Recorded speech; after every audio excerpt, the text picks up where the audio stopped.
Hey,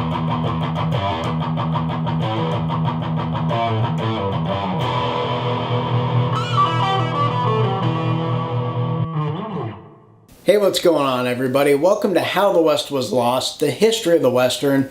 This is part 3 of the 4-part series. This week we're looking primarily at the Clint Eastwood era Westerns and spaghetti Westerns, so let's nosedive right into the sucker. So in the 1960s, European filmmakers decided to capitalize on the Western genre by making their own style of how the West was won by taking a much darker and fun approach that audiences had really never seen before. So in a broad subgenre of Western films, Italian director Sergio Leone made a film called A Fistful of Dollars in 1964 with an unknown actor at the time named Clint Eastwood. So this special subgenre of Western pictures were dubbed spaghetti Westerns because they were filmed usually overseas with mainly all-Italian casts and crew members. English dubs were later put into the film to make them mainstream for America. Spanish journalist Alfonso Sanchez coined the term spaghetti Western because of the use of all-Italian crew and multicultural cast of characters. Spaghetti Westerns were made with very little money but brought in a huge amount of return in America because of their unique vision and mainly just their popularity. So the spaghetti Western was the gateway for Clint Eastwood as he became a huge star, and it also cemented Italian director Sergio Leone as being the greatest Western director of all time next to the classical Western director John Ford. So the first film of the trilogy, named the Dollars Trilogy or the Man with No Name Trilogy, saw Clint Eastwood's character as an unnamed drifter who rolls into town and having a series of adventures. I don't think it's nice you laughing. You see, my mule don't like people laughing. It's the crazy idea you're laughing at him. Now, if you apologize like I know you're going to, I might convince him that you really didn't mean it.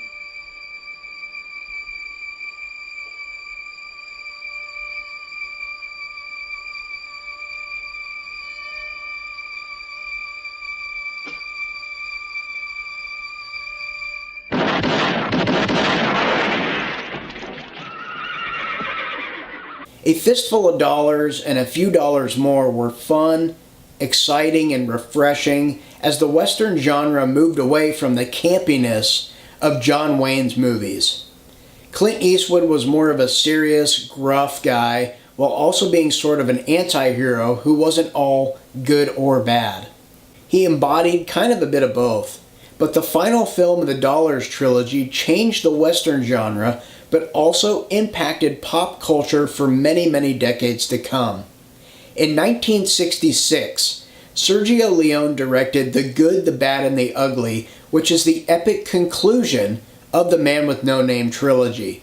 Clint Eastwood returns in the titular role, along with famous actor Eli Wallach and Lee Van Cleef.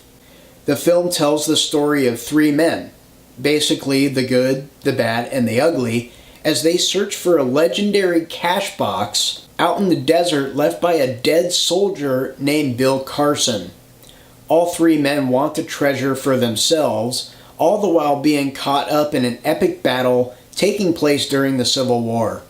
The Good, the Bad, and the Ugly is not only one of the greatest Western films of all time, but its signature theme music by famed composer Ennio Morricone has gone down in history for its savage and epic tune. The Good, the Bad, and the Ugly is the quintessential Western film for the ages and is the one always identified with Clint Eastwood as an actor and also as a character. After Sergio Leone's Western masterpiece, The Good, the Bad, and the Ugly, he upped himself with his final statement of the Western genre.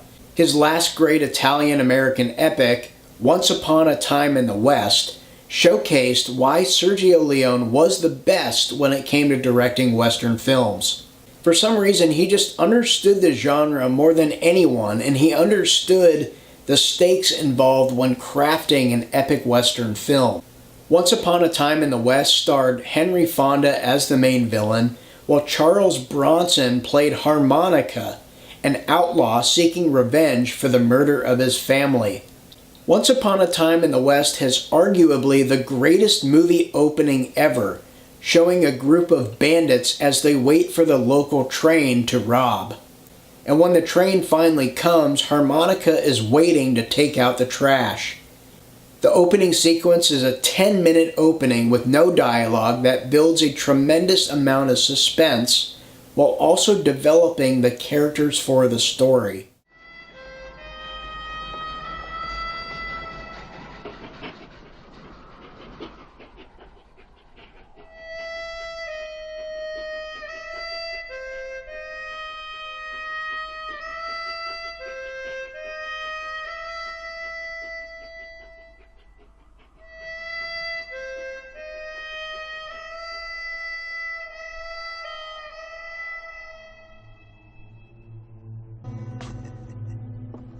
Looks like we're shy of one horse.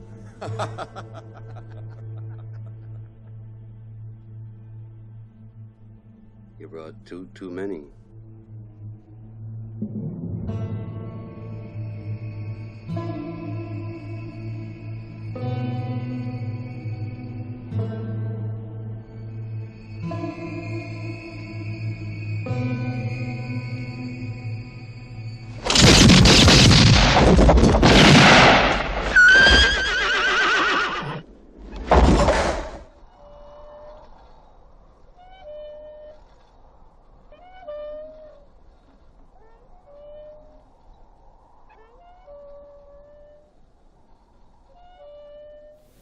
Once Upon a Time in the West was also scored by Ennio Morricone, in which critics said was the most haunting score ever heard in a film that echoed the themes of the Wild West.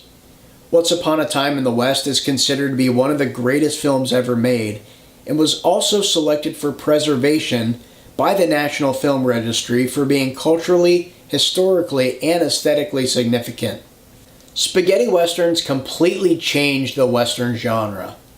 Unfortunately, as in all fads of time, they also killed the genre. After Once Upon a Time in the West, nobody felt like they could match the sheer magnitude of Leone's masterpiece, and the general movie-going audience kind of felt the same way. The western genre completely died in the 1970s and became its own ghost, forever wandering out in the deserted landscape of cinema. And while westerns today are still considered dead, a few directors have attempted to bring the genre back into the public's eye, and some of these directors saw some great success with these western films. Anyway, that's it for us today, guys. I hope you guys enjoyed this video. Next week, we're coming to our final segment of modern western films, so stay tuned for that. If you like this video, click the like button, subscribe to this channel, and also check out our website, filmschoolhooligans.com. We will see you next week, guys, for the final installment. See you then.